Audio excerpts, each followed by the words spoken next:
Hello and welcome to a fun video I've been wanting to make for a while now on 3 things I would love to see added into Awakening of the Rebellion. With a new update just around the corner, many new things have been introduced, so my own ideas have been stirring in my head a ton lately. Be sure to drop a comment letting me know what you want to see added into AOTR, and with that, let's jump into the list.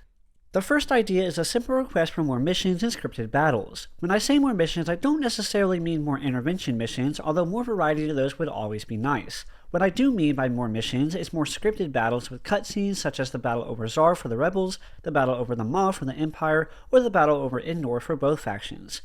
Thinking back to the first times I played through a campaign as those factions and seeing those missions come in had me super intrigued to pursue them. Reading about the backstory of the events and completing all the precursor objectives leading up to a massive battle was so epic. I would love to see more missions like that. The developers love including stories from Legends into the mods, so I know there is plenty of content for them to make missions out of. In addition to the already epic missions were the unique rewards we would get from doing them. These missions are how we got some of the best things in the game, such as Home Win or the ability to build a Death Star, so more missions would likely mean more epic rewards for the players. I'm super excited to add into the segment that the 2.11 trailer video did announce the introduction of a Black Sun story coming in the next update. I don't have any more information than that, but I know we're all super excited to play that when the update comes out. The second idea I've had for the longest time, I would love to see the developers add more random variables to battles. They have recently added things like pirate raids and convoys, but I would love to see so much more. Most of us have likely heard the theory of having to defend a space station long enough for your reinforcements to arrive from wherever they are coming from. This can simply be shown as a timer in one of the corners on your screen.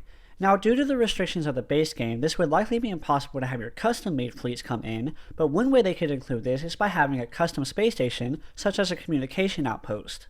For balancing reasons, this outpost would only be able to be built on certain planets and be very expensive. Should a planet be attacked with one of these communication outposts present, the timer would start and the defender will have to hold out until it is finished.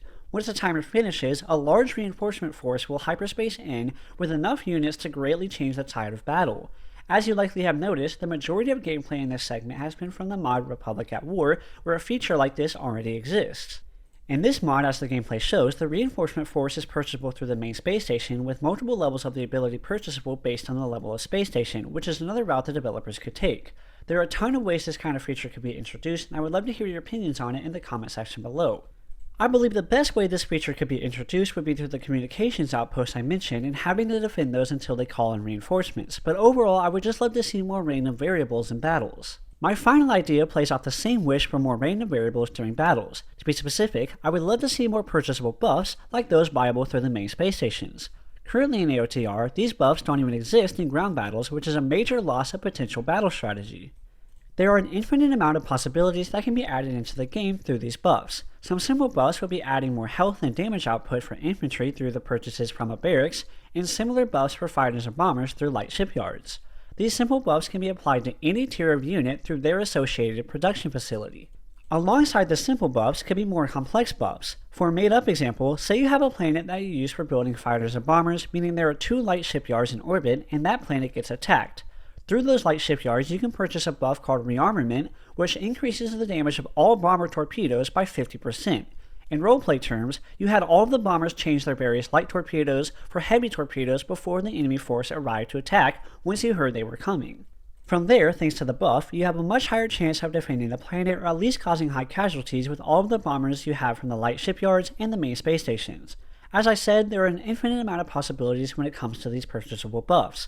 We all know the pure joy of winning a tight defensive battle, and I believe these buffs allow for more of those scenarios. Be sure to drop a comment of your own custom buff ideas you would like to see them introduced into the game. With all that said, there are of course so many other ideas I would love to see them introduced into Awakening the Rebellion. Even still, AOTR is a fantastic mod and I appreciate all of the hard work the developers have put into the game to make it as good as it is. If you enjoyed the video, consider subscribing to my channel for all sorts of Awakening the Rebellion videos, and comment below any ideas you would like to see them introduced into AOTR.